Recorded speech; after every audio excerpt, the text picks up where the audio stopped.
जी friends, जैसा कि मैंने लेक्चर के स्टार्ट में डिस्कस किया था, आज हम अपनी एक लैब भी करेंगे जो हमारे एक सॉफ्टवेयर के ऊपर होगी जिसका नाम है सिस्को पैकेट ट्रेसर।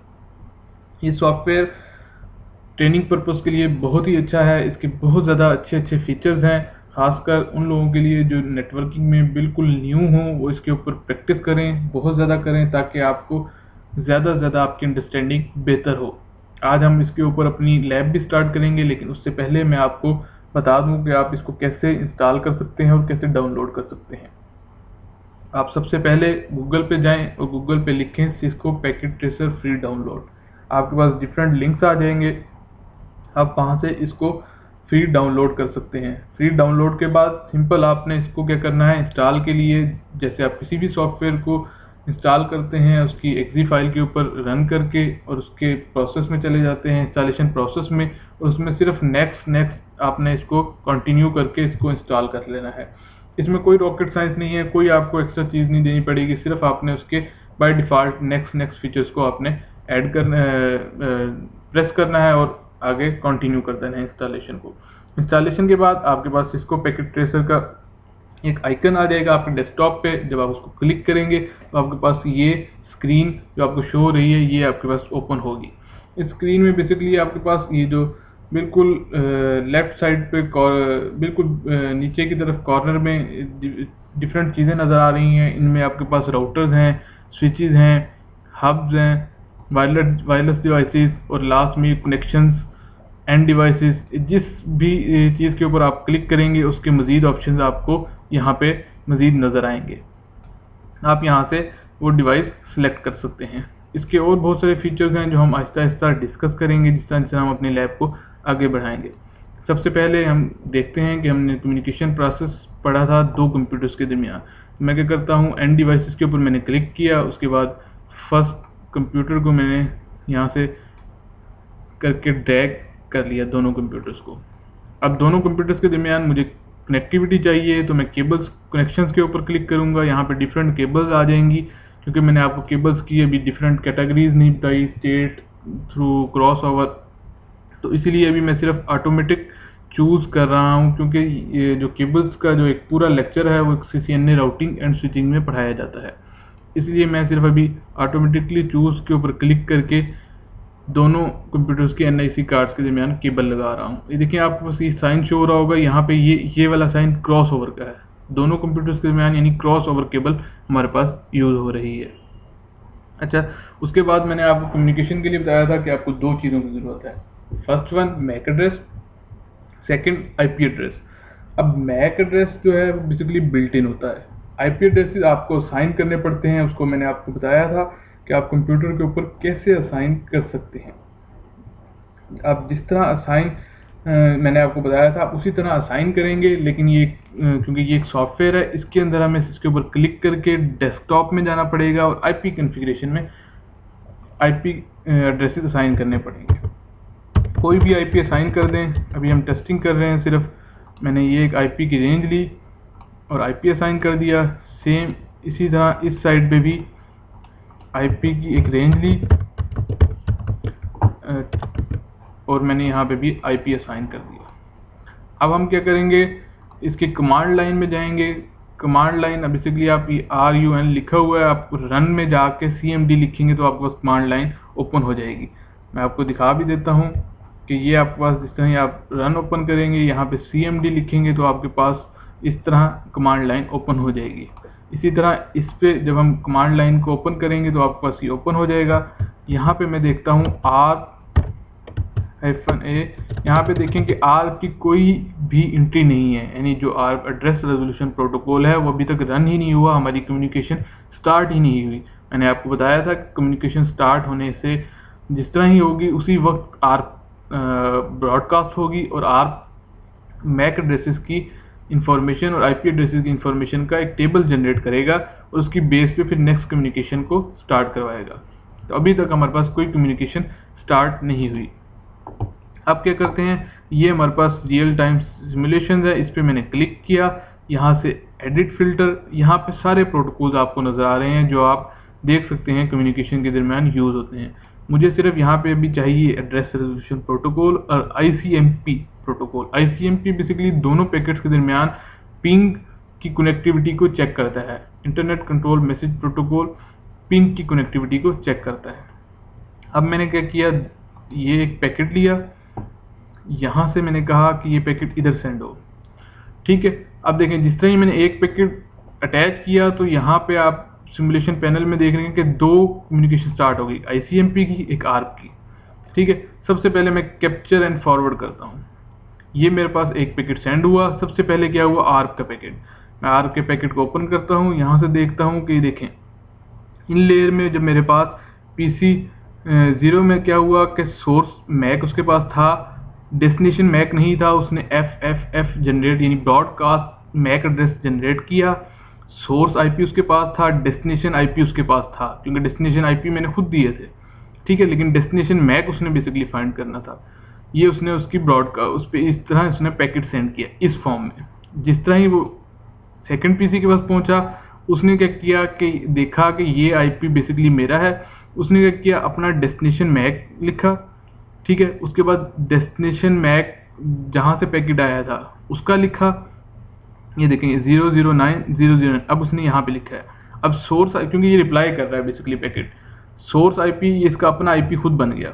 यहाँ पे जब पैकेट आया पहुंचा, जब इसने रिप्लाई करना है तो तब ये कंडीशन होगी। ठीक है, तो उसका अब क्योंकि सोर्स ये बन गया, मैक डेस्टिनेशन IP ये बन गया, सोर्स IP 10.10.2 बन गया, डेस्टिनेशन IP ये बन गया। ठीक है, वो इस तरह इस फॉर्म में ये आ जाएगा। फर्स्ट कंडीशन ये वाली है जब पैकेट यहाँ से निकल रहा है। सेकंड कंडीशन जब पैकेट ने रिप्लाई करना है उस वक्त उसने दिखाई है।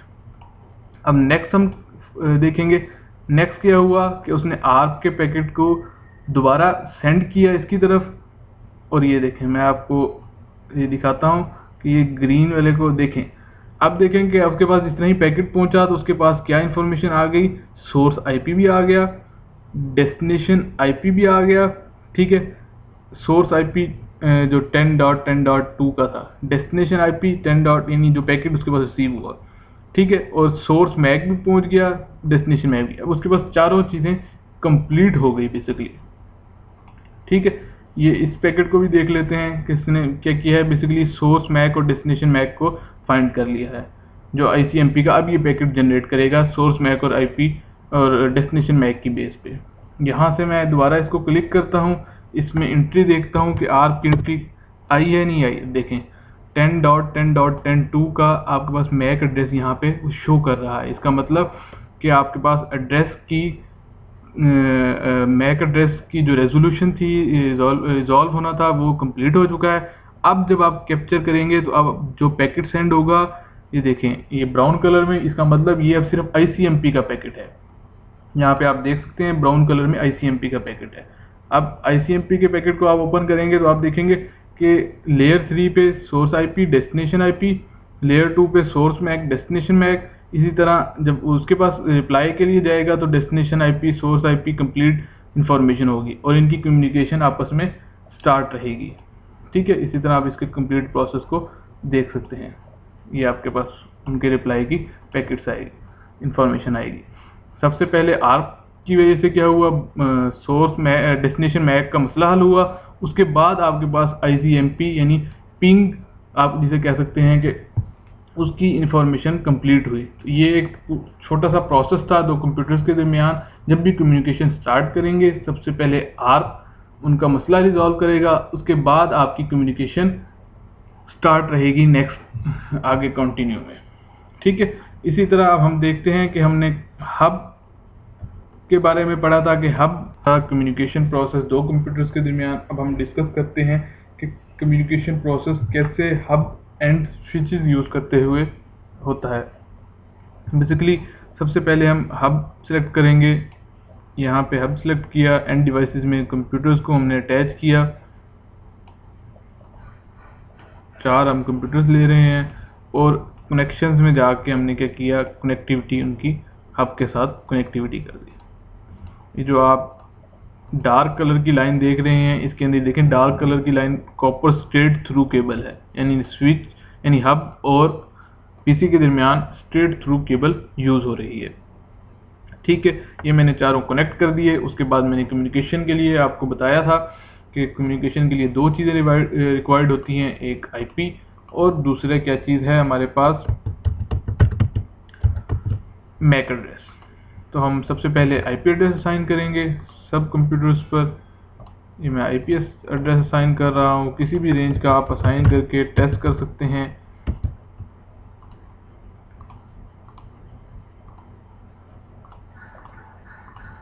ये आईपी की मैं आईपी एड्रेसिंग सिर्फ असाइन कर रहा हूँ और कुछ भी नहीं है इसमें, मैं पहले भी आपको एक्सप्लेन कर चुका हूँ। ये लें जी, मैंने असाइन कर दिया। उसके बाद हम देखेंगे कि हमारी कम्युनिकेशन स्टार्ट हुई है और हमारे पास कोई आर्क की एंट्री है, आर्क की एंट्री नहीं है क्योंकि अभी तक हमने कोई कम्युनिकेशन स्टार्ट नहीं की। उसके बाद हम अपने सिमुलेशन पे क्लिक करेंगे, एडिट फिल्टर पे। हमें सिर्फ आर्क और आईसीएमपी के पैकेट रिक्वायर्ड हैं जो हमने अपने कम्युनिकेशन प्रोसेस में देखने हैं। उसके बाद मैं क्या करूँगा, एक पैकेट लूँगा PC0 से PC1 के दरमियान।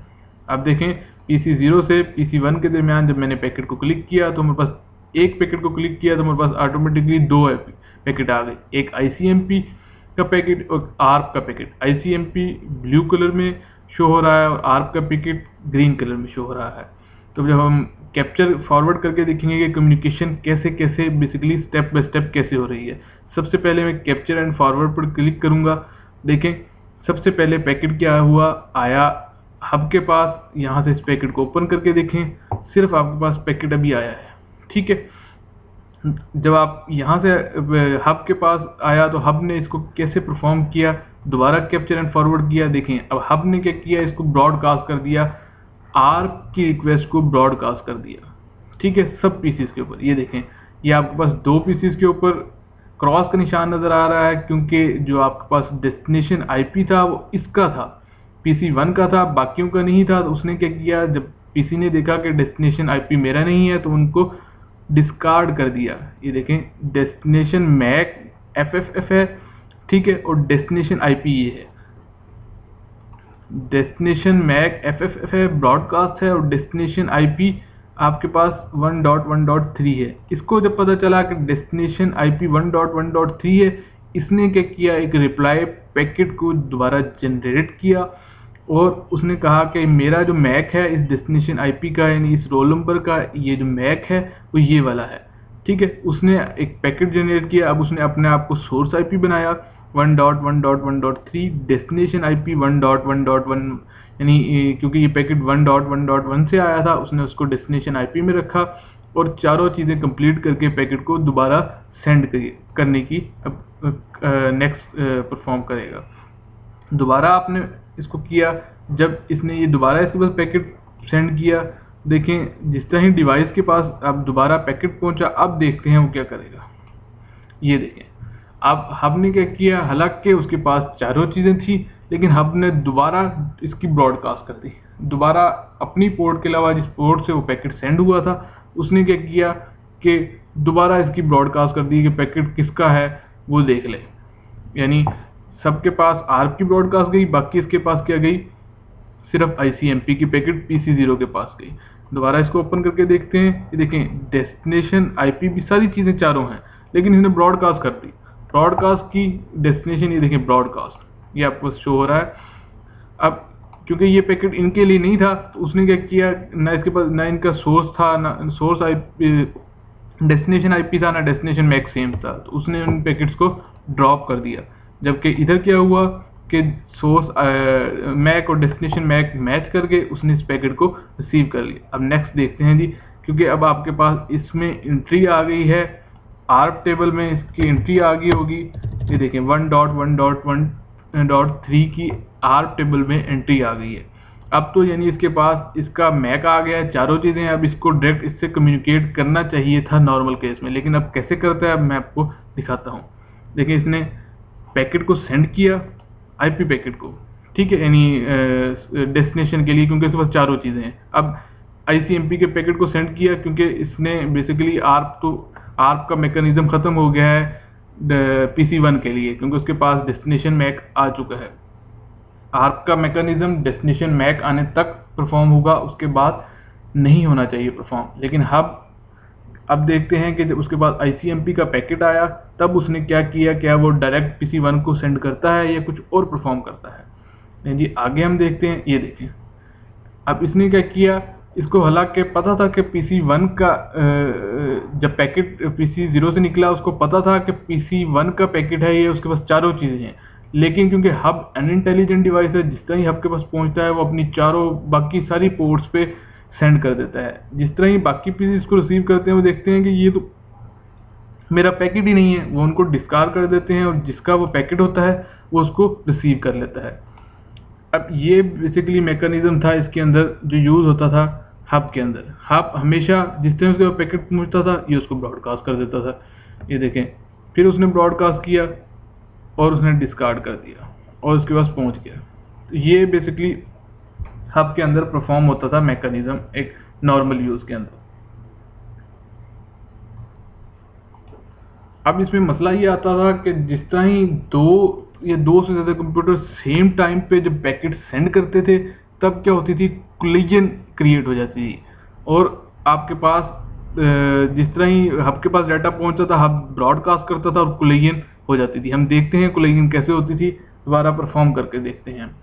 देखिए PC0 ने क्या किया, PC1 के साथ डाटा एक्सचेंज किया और PC3 ने PC1 के साथ डाटा एक्सचेंज किया। अब हम कैप्चर एंड फॉरवर्ड करके देखते हैं।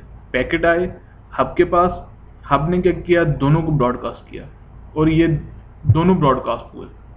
ठीक है, और देखें दोनों ब्रॉडकास्ट के बाद आपको पास ये एक आग सी नजर आ रही है। इसका मतलब ये है कि जब दोनों ही ब्रॉडकास्ट हुए तो दोनों पैकेट सेम टाइम पे क्या हुआ, कोलिजन हो गई और ये दोनों पैकेट्स आपस में क्या हुए, डिस्टर्ब हुए और आपकी कम्युनिकेशन खराब हो गई। ठीक है, और ये आपके पास फेल्ड का स्टेटस आ गया। इसका मतलब कि हब के केस में जब भी दो कंप्यूटर्स या दो से ज्यादा कंप्यूटर्स सेम टाइम पे डाटा सेंड करते थे तो कोलिजन हो जाती थी और कोलिजन की वजह से आपके पैकेट्स ड्रॉप हो जाते थे। ये एक ड्रॉप बैक था बेसिकली हब का। अब हम देखते हैं कि स्विच के अंदर ये कैसे परफॉर्म होता है। लें जी, स्विच के लिए मैंने दोबारा ओपन किया पैकेट ट्रेसर को और उसके बाद स्विच के ऊपर क्लिक किया। एक स्विच हमने दरमियान में लगाया। उसके बाद हमने क्या किया, उसी तरह कुछ कंप्यूटर स्विच के साथ अटैच किए जिस तरह हमने हब के साथ अटैच किए थे और उसके बाद ऑटोमेटिकली चूज कनेक्शन केबल और ये हमने स्ट्रेट थ्रू केबल लगा दी स्विचेस के दरमियान। और देखें स्विचेस के दरमियान स्विच के पास जो है अभी लाइट्स ग्रीन नहीं हो रही। इसका मतलब यहाँ पे स्विच के अंदर प्रोटोकॉल एक रन कर रहा है। उस प्रोटोकॉल का नाम है स्पैनिंग ट्री प्रोटोकॉल। ये आप किसी अन्य राउटिंग एंड स्विचिंग में पढ़ते हैं, मैं जस्ट आपको इन्फॉर्मेशन दे रहा हूँ। अच्छा जी, इसके अंदर हमने फिर इसकी कम्युनिकेशन को देखना है। तो सबसे पहले हमें क्या चीज़ रिक्वायर्ड होगी, IP कन्फिग्रेशन। यहाँ पे मैं देता हूँ 3.1.1.1। सब को हम क्या कर देते हैं, IP असाइन कर देते हैं। IP configuration 3.1.1.2।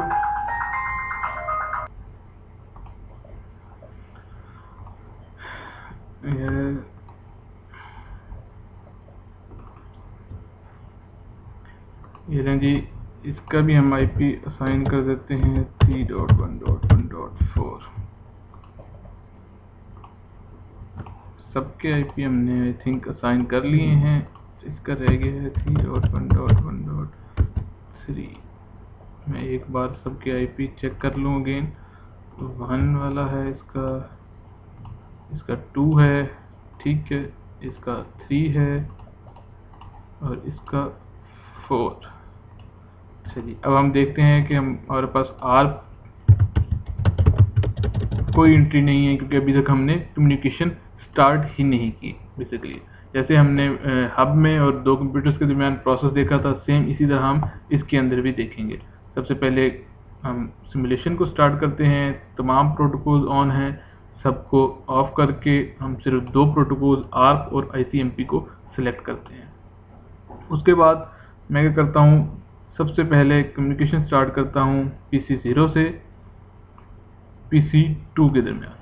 ठीक है, अब देखें मैंने एक पैकेट सिलेक्ट किया तो ICMP और ARP दो के पैकेट मेरे पास शो हो गए ICMP yellow, dark yellow colour में है और आर्क ग्रीन कलर में है। सबसे पहले मैं देखता हूँ कि कम्युनिकेशन कैसे स्टार्ट होती है। स्विच अगर बीच में यूज़ करें तब हमारे पास क्या इफेक्ट होगा जो हब के केस में हो रहा था, और जो हमारे पास में ड्रॉबैक्स आ रहे थे क्या वो इसमें भी आते हैं, इसमें नहीं आते। यदि सबसे पहले कैप्चर एंड फॉरवर्ड किया, सबसे पहले क्या हुआ कि आपके पास आर्क का पैकेट गया, क्योंकि डेस्टिनेशन मैक नहीं है इसके पास। डेस्टिनेशन मैक में उसने FFF जनरेट किया और सेंड कर दिया। ठीक है जी। अब स्विच ने, अब देखें स्विच में आउट लेयर्स, क्योंकि स्विच अपना एक मैक टेबल जनरेट करता है, स्विच ने क्या किया कि इसी एंट्री को ऐसे रहने दिया। अभी आगे देखते हैं स्विच क्या करता है। अब देखें फर्स्ट टाइम क्या हुआ, स्विच ने क्या किया, ब्रॉडकास्ट कर दिया सेम एज हब की तरह, क्योंकि स्विच को अभी तक डेस्टिनेशन मैक नहीं पता। अब जिसके पास वो पैकेट पहुंचा उसने देखा कि ये IP मेरा है और इसका डेस्टिनेशन मैक मैं ऐड करूं। इन दोनों ने देखा कि ये PC1 और PC3 ने डेस्टिनेशन IP मेरा नहीं है। उन्होंने क्या किया, इस पैकेट को ड्रॉप कर दिया क्योंकि डेस्टिनेशन IP इनका नहीं था। इसने देखा कि डेस्टिनेशन IP मेरा है, इसने क्या किया, एक पैकेट जनरेट किया। ठीक है, उसमें अब सोर्स IP ये खुद बन गया, डेस्टिनेशन IP जिसकी तरफ से पैकेट आया था, और इसने चारों इन्फॉर्मेशन दे दी, source MAC, destination MAC, source IP, destination IP। ठीक है, अब नेक्स्ट क्या हुआ, जब इसने रिप्लाई किया पैकेट स्विच के पास गया। अब हब में इस केस में क्या होता था कि जब दोबारा स्विच के पास जाता था, दोबारा स्विच क्या करता था, ब्रॉडकास्ट कर देता था, क्योंकि स्विच जो था अनइंटेलिजेंट डिवाइस थी, अनमैनेज डिवाइस थी। ठीक है, वो दोबारा ब्रॉडकास्ट कर देता था। स्विच क्या करेगा देखते हैं। लें जी, स्विच ने अब क्या किया, जब स्विच के पास इंफॉर्मेशन आई, स्विच ने दोबारा ब्रॉडकास्ट नहीं की, स्विच ने डायरेक्ट उस PC को सेंड कर दिया पैकेट। इसका मतलब स्विच ने इंटेलिजेंटली देखा कि ये अब सिर्फ रिप्लाई किसके लिए है, PC0 के लिए है। उसने क्या किया, ये सिर्फ PC0 को ही सेंड किया। ठीक है, और ICMP का पैकेट अब जो है आपके पास स्टार्ट है। अब देखें कि PC0 से PC2 के दरमियान ओनली कम्युनिकेट होगा। ये देखें, जब पिंग का पैकेट, क्योंकि आर्क का रेजोल्यूशन आपकी कंप्लीट हो चुकी है, अब पिंग का पैकेट आया स्विच के पास। हब के केस में जब पिंग का पैकेट आता था तो वो फिर ब्रॉडकास्ट कर देता था, जबकि स्विच क्या करेगा, इंटेलिजेंटली सिर्फ दो PCs के दरमियान कम्युनिकेट करवाएगा, उनका रिप्लाई लेगा और उसके बाद सेंड कर देगा। देखें कितना इंटेलिजेंटली स्विच वर्क कर रहा है, ना तो वो ब्रॉडकास्ट कर रहा। ठीक है, सिर्फ फर्स्ट टाइम उसने ब्रॉडकास्ट की जब उसको जरूरत थी डेस्टिनेशन मैक के लिए। जिस तरह ही उसके पास डेस्टिनेशन मैक आ गया, स्विच ने क्या किया, इंटेलिजेंटली वर्क करना स्टार्ट कर दिया, क्योंकि स्विच अपने अंदर एक आर्क टेबल जनरेट करता है, उस आर्क टेबल की बेस पर बाद में कम्युनिकेशन को करवाता है। ये बेसिकली स्विच का एक इंटेलिजेंट फीचर है, जिसकी वजह से स्विच पॉपुलर हुए और प्रोडक्शन इन्वायरमेंट में ये सबसे ज़्यादा इसलिए स्विच को प्रेफर किया जाता है। आजकल जितने भी स्विचेस आ रहे हैं वो मैनेज स्विच हैं, उनकी एक एक पोर्ट को, एक एक चीज़ को आप कॉन्फ़िगर कर सकते हैं। तो उसके इसके अलावा स्विच के अंदर क्योंकि कुलियन इन केस क्योंकि स्विच इंटेलिजेंटली परफॉर्म कर रहा होता है, इसलिए इसके अंदर कुलियन नहीं होती। ये बेसिकली स्विच का एडवांटेजेस था। आज का लेक्चर आई थिंक काफ़ी है, इसको हम मज़ीद मतलब कि देख लेते हैं। ये हमारे पास लास्ट स्लाइड है जी, थैंक्स की। और जिस तरह ही ये स्लाइड आती है तो सबके चेहरे पर खुशी आ जाती है। ये सबसे ज़्यादा मतलब कि मेरे लिए क्लास में बैठे हुए या कहीं पे भी बैठे हुए, जिस तरह ही एंडिंग जो मिनट होते थे वो सबसे ज़्यादा खुशी वाले होते थे, क्योंकि पढ़ के बहुत ज़्यादा पढ़ के इंसान बोर हो जाता है। तो आप लोग खुश रहें, ठीक है, याद रखें दुआओं में हमेशा मुझे। और अब मुझे इजाज़त दीजिएगा। अल्लाह आप सबका हामी और नासिर हो। इंशाल्लाह नेक्स्ट लेक्चर में हम मज़ीद डिटेल में सिस्को की CCNA राउटिंग एंड स्विचिंग की बेसिक्स को डिस्कस करेंगे और अपने IP टेलीफोनी स्ट्रक्चर के बारे में भी मज़ीद डिस्कस करेंगे। आप सबको मेरी तरफ से